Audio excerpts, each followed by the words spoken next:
30, one's like 17 or something like that. Do you ever like run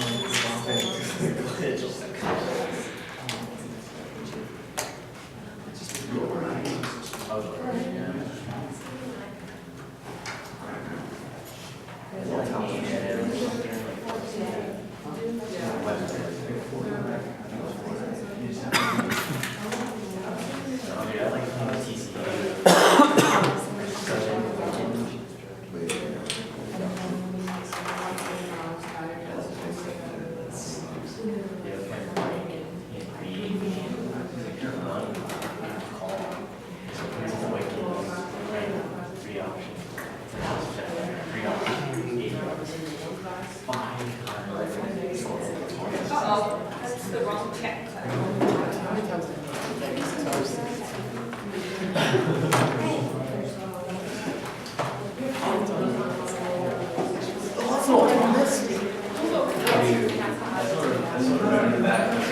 Every time I met you with Connor, when you guys came over to the house, you, Wyatt, Connor, Chad, and they're all hanging out and stuff.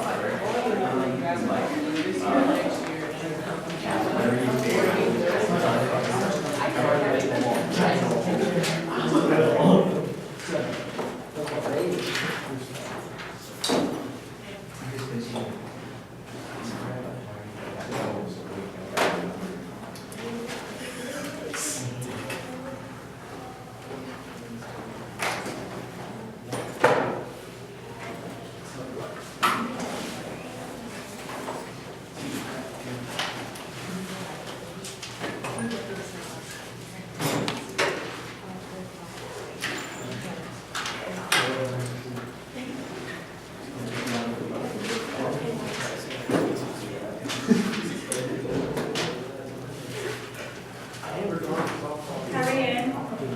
Oh, you keep moving.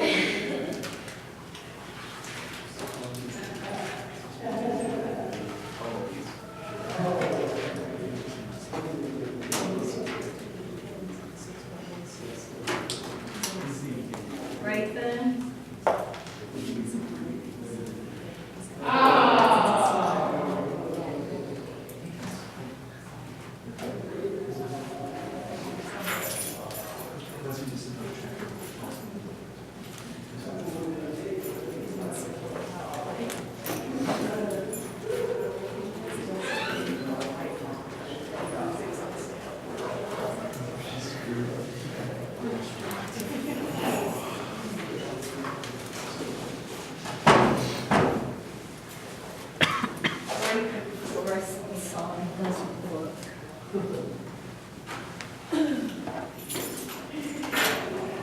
Okay. All right. Hopefully my voice will hold up long enough to get through this. Okay, so we're going to start on chapter 4. And chapter 4 is looking at all kinds of different growth issues. What patterns do we see when children are growing, and what effects might we have on their motor skills. So we're going to start off with some prenatal information, because prenatal, probably won't get to infant today, but I'm going to try. Prenatal affects everything that comes after it. So I'll have a quick look at some prenatal issues. I don't think there's time in the new schedule to fit in a specific lecture looking at teratogens. We'll come back to that in a minute, but I will put one up so that you've got that information to help you with some of the ideas here. So growth, aging are all individual constraints. Right? If I'm growing, my legs are growing, my arms are growing, whether we're looking at the skeleton or we're looking at putting on body fat or putting on muscle mass, then all of those will come under individual constraints on our triangle and our theory. And some other factors play a role in what happens while we're aging and growing.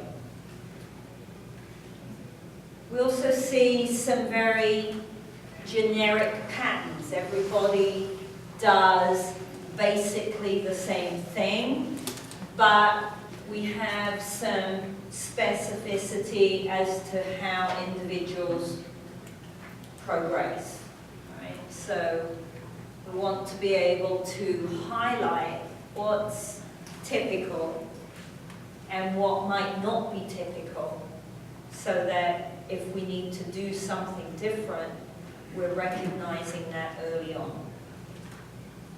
Okay, so we can make the tasks, the games, the skills more developmentally appropriate if we understand the growth and the patterns that we're looking at, right? So, early development, when we're looking prenatally, most of the development that we see in the womb is under the control of the genes. Right? So, if this is a typically developing baby, then normal development is dictated by the genetic material from the parents. But sometimes we see some abnormal development. Right? That can be inherited, can be to do with the genetics that it got, right? What's in the DNA. But it also might be something extrinsic that's impacting the baby through the mother. So it could be something positive, really, really great nutritional habits that the mum has, and so the baby is maybe slightly bigger than average because it got super nutrition while it was growing, or could be very, very poor nutritional habits on behalf of the mother for one reason or another, and that might have a negative impact, and the baby might be exceptionally small because it didn't get enough nutrition while it was growing. All right, let's turn that front light off, otherwise you can't see these pictures. All right, so first stage, all right, we see embryonic development from conception through the first 8 weeks. So the first 2 months of the baby, the blob of cells is called an embryo. Right? And during this time, cells are starting to differentiate. They're dividing, we're making new cells very, very rapidly, and those cells are already starting to differentiate to become specific tissues or organs. So we see some limb bud formation by about 4 weeks, and by the end of the 8-week period, we've got something that's looking like it's going to be human, as opposed to just a few blobs of cells. This is really, really, really rapid. And not to judge people who don't plan pregnancies, but this is one of the reasons why you want to plan pregnancies, right? Because what is going on during those first 8 weeks can't be undone if you didn't know it was happening, right? And so by, I've got 1 cell, by 3 days it's 32 cells, by 4 days it's 90 cells, so it triples in a day. Right? The rate at which this thing is changing at that point is unbelievable. So the amount of damage you can do is pretty great because you don't know what's going on. By the end of our 4 weeks, then what we have is around an inch in size. So it's grown quite a lot. It's starting to become crescent shaped, and it's got these little buds on the side. And by 4 weeks, you've got a heartbeat in most embryos. So you've got something that can't live. It's not a living, supportive thing yet. It's not going to survive if we take it out, but it's starting to already show development of things that can go wrong if we're not aware that it's happening. So this is 5.5 weeks. So we've already got a ton of brain development going on by 5.5 weeks. Here's an eye. Here's the start of the spinal cord. Here's a little in-bud. Right? So we've got like a little paddle hand starting and some little paddle feet. Okay? It's joined to the mum via the placenta, so it's getting any nutrition from mum as well as from its egg sac, but it's getting anything that happens to mum can get to the baby. So by 5 weeks, it's about the size of a large sultana, a golden raisin sort of size.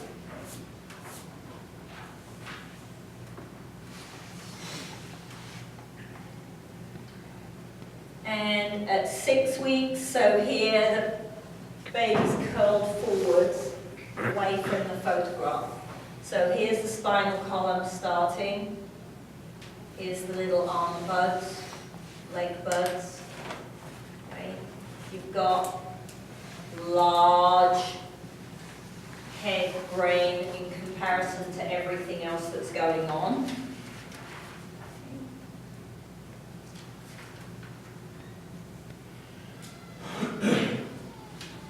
And by the end of the embryonic period, we start to see what is going to become bone.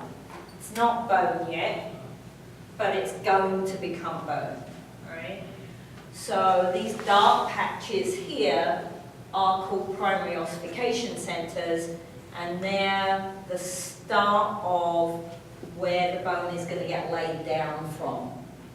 So we have some cartilage, but we don't have bone. We don't have hard, calcified bone yet.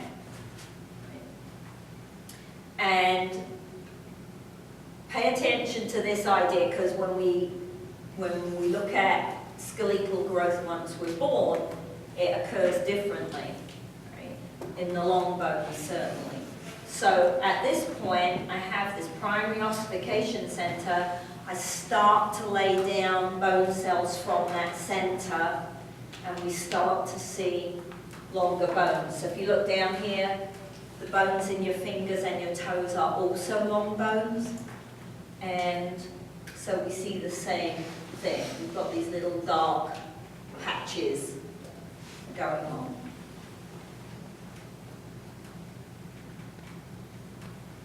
So at 8 weeks, if the embryo survives the first 2 months, then at 8 weeks, it technically, officially becomes a fetus, and it's a fetus until it's born. So we're still seeing massive, massive, rapid growth. And the 2 technical terms for that growth are hyperplasia, so we're seeing an increase in the number of cells, obviously, right? That's kind of a duh. We're laying down more cells during this time, but also the cells that we've got are starting to get bigger. So we see hyperplasia, laying down more cells, and hypertrophy, growth of the cells that are there.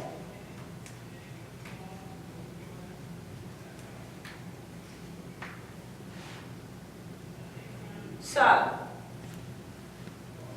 you may have noticed in that picture that the head size of the embryo was much, much bigger than everything else that was going on.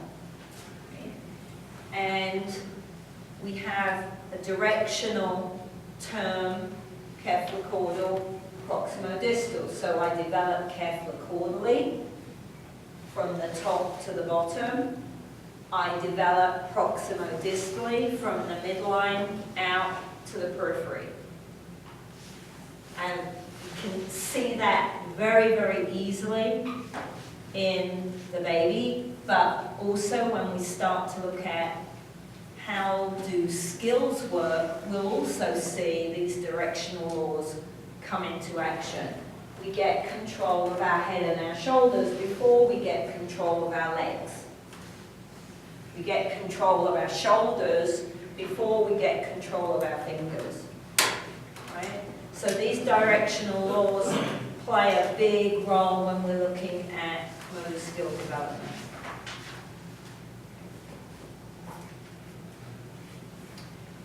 And during this time, cells have quite a degree of plasticity, so although they're differentiating early on, they are capable of taking on a new function if they have to, so they can change their mind if they need to. We don't have that very much as an adult, right? If it's a bone, I can't make a muscle cell turn into a bone cell to fix the bone. Right? We have a little bit of plasticity in our neural system as adults, which is a good thing. If one part of my brain gets damaged, then I can grow new connections and another part of my brain can take over the function to some extent, but it's never 100%.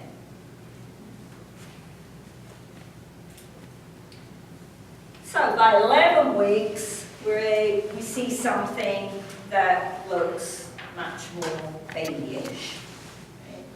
We've still got, we've still got a very obvious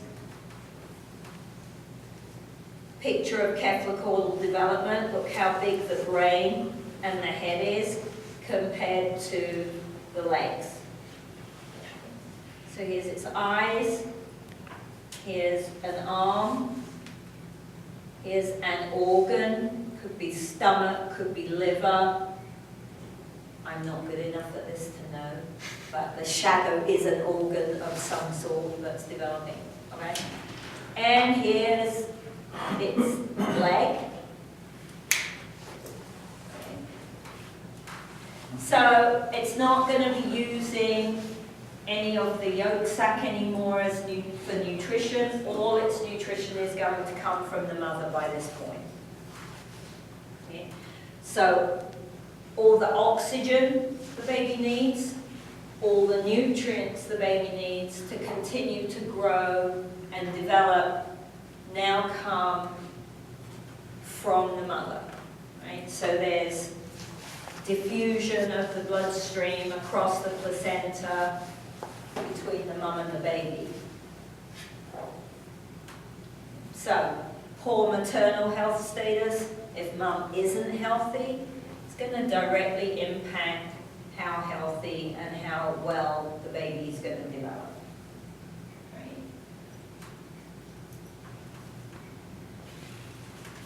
So, most pregnancies develop very typically. Right? Abnormal issues with newborn babies are very much the minority situation. Okay? However, they do happen, and sometimes they happen because of things we could have prevented. So, we already said genetic or extrinsic factors play a role. So if it's genetic, if it's a congenital abnormality, obviously I have no control over that other than knowing that I carry the abnormality and not getting pregnant, right? So I can't do anything about a gene that goes kaplooey. Sometimes genes go kaplooey, so it could be a dominant disorder. I could have a defective gene from one parent, and that's strong enough to impact the development of the child. Or it could be a recessive gene, in which case both parents would have to carry it in order for something to go wrong. That's pretty unlucky, but it does happen. Or the other situation when we see genetic problems is there was nothing wrong with the genes from either parent, but when they fuse, when they join together at conception, something goes kaplooey. And so the baby has something that was not a carried genetic issue, it was something that occurred at the point that the DNA was formed. So, congenital abnormalities have variable effects on growth and development, right? Some of them can be very dramatic. Some of them can be so minor you barely know that there's a problem. Extrinsic factors, if they're going to impact the baby, have to come either through a nourishment issue via the mother or some physical environment that the mother's being subjected to. And we call things from the physical environment and nourishment teratogens.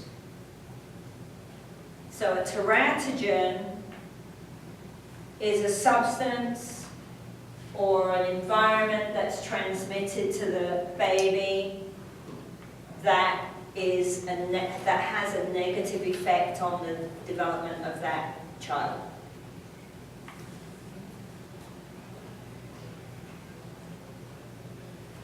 So some teratogens impact because there's too much of them, and others can impact because I don't have enough. So it could be I need protein, but I'm not getting enough protein. That would be a teratogenic effect, even though protein in and of itself is not a teratogen. Right? So I can have an actual substance that's a teratogen, or I can be looking at an effect of something that's going on.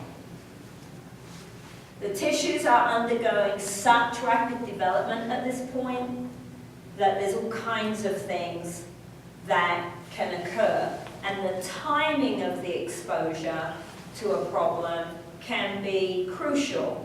Okay? So for example,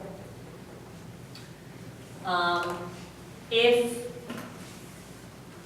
back in the 50s and 60s, doctors often put women on a drug called thalidomide to calm them down because they were getting a bit hysterical while they were pregnant.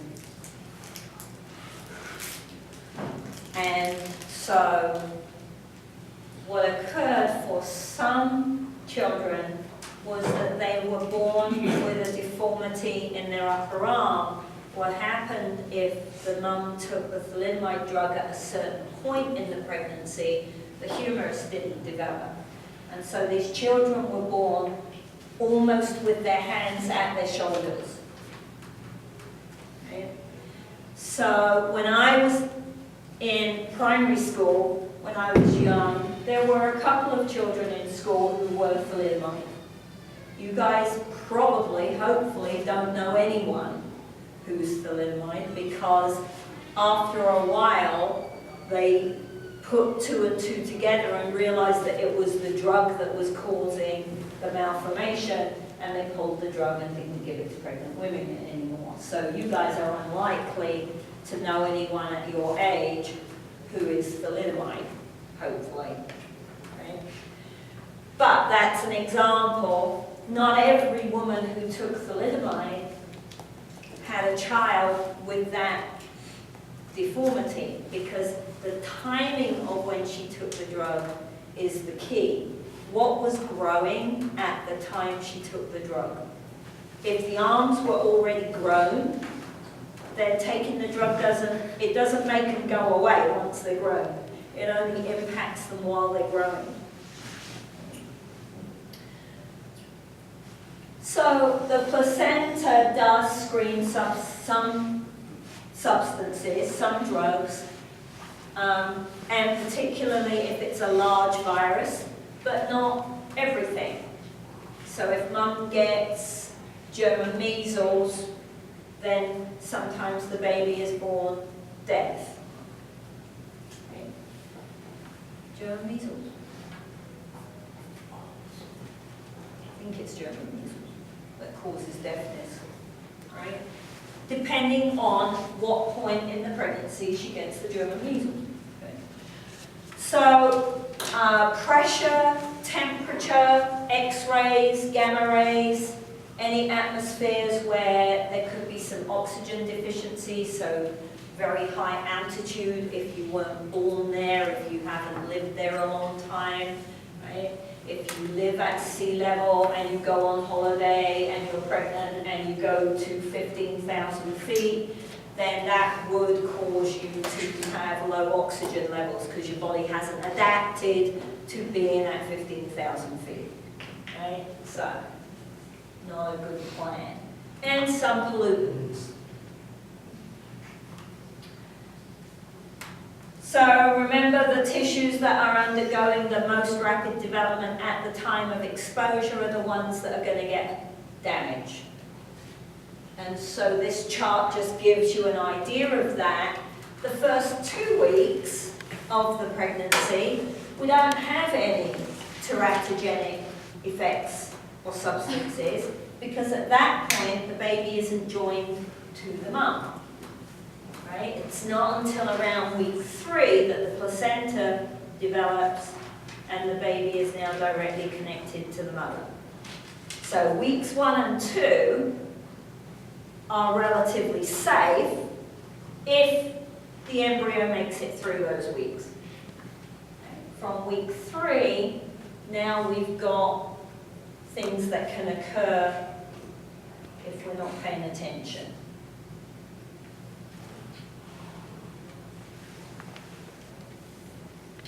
So, teratogens. I'll put up I have a PowerPoint lecture that I've given in the past that has lots of information on teratogens. I will post that, and I'll try and, I'm pretty sure I have a worksheet handout that you can use when you're studying for the exam. Just make sure that you've got an understanding of what's going on here. So, what substances are pregnant women told to avoid? So, they should be avoiding cigarettes. They should be avoiding cocaine. They should be avoiding alcohol, mostly. The literature on alcohol is a little bit dodgy. Not everybody agrees that a woman can't have a drink at all, but she clearly can't drink on a regular basis or drink a lot, because fetal alcohol syndrome is pretty unpleasant, and children who are born with that have quite a lot of cognitive and motor delays.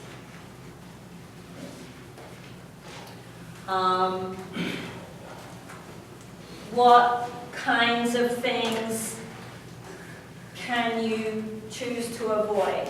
So if you go to the dentist and they're going to x-ray your teeth, they should ask you if you're pregnant before they x-ray you. They don't always remember. Hospitals are pretty good at remembering to ask whether you're pregnant before they send you for an x-ray. But if they don't ask, you need to tell them, because if there's any opportunity that you could be pregnant, they need to know that. Okay? Most of us probably have the opportunity. So you gotta be paying attention. What should you take? What are women encouraged to take? Right? So you want to have a look at the information on what's it okay. So prenatal vitamins, right? Particularly if you are in a risk group and your nutrition levels aren't very good. If you don't have regular access to fresh fruits and vegetables and good protein sources, then prenatal vitamins will probably be prescribed by your doctor.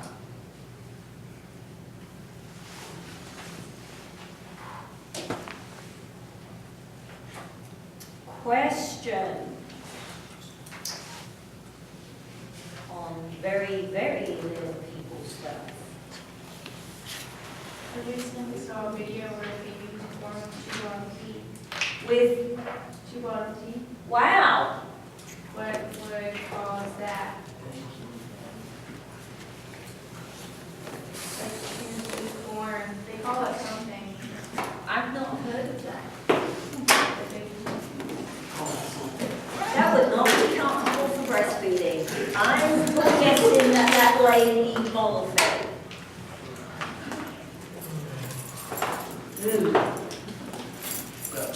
So you just, some of this you want to pay attention to. Look at the teratogen lecture, because sometimes you're going to have a child that does some peculiar things. And it may not be indicative of a massive cognitive delay, although often the two go together. We see motor delays and cognitive delays in the same child, but not always. You might see something going on that's odd from a motor perspective, but there doesn't appear to be any cognitive issues for this child. So for example, Coke babies are highly disorganized in their movement. At 2, they are still very uncoordinated in their walking patterns. That's a whole year late for walking. And they walk, but they're very uncoordinated.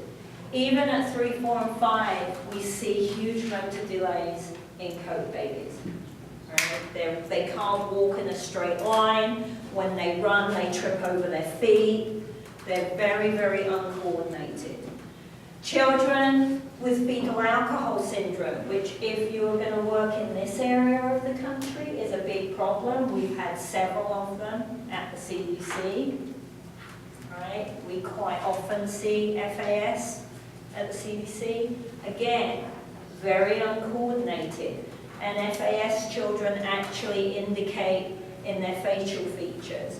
They tend to have quite flat faces, wide and flat. Sometimes they have a very large fold of skin under their eyes. So they look not odd, but you kind of look at them and go, okay.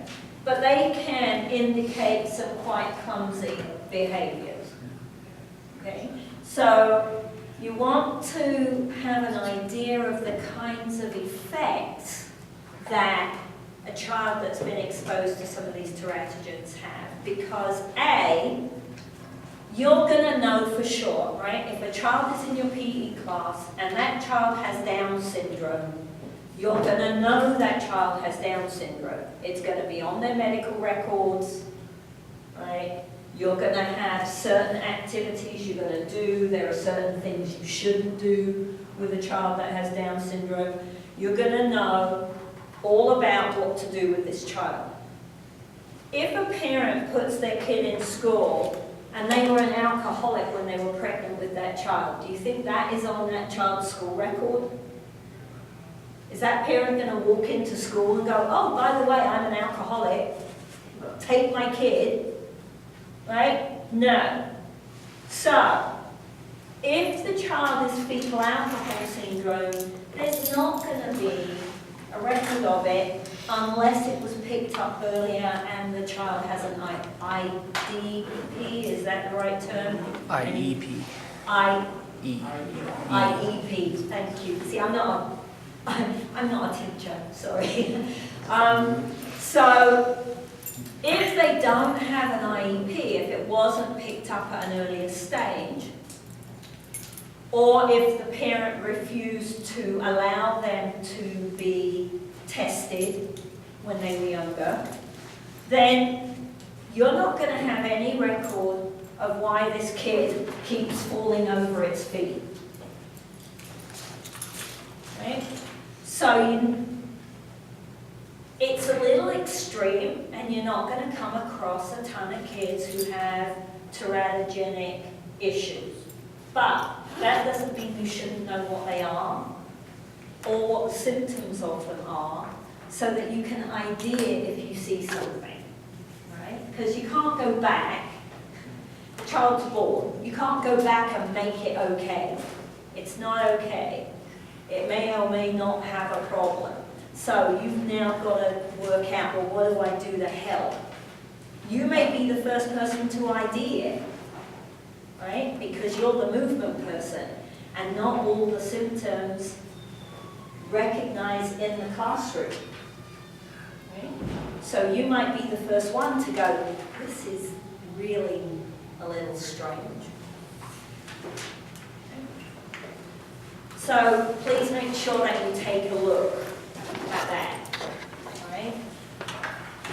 Today is Friday. On Monday then, we'll start looking at postnatal development, and we're going to start looking at what we call the big picture of growth after birth. And our big picture is an S, which is why we call it a sigmoid.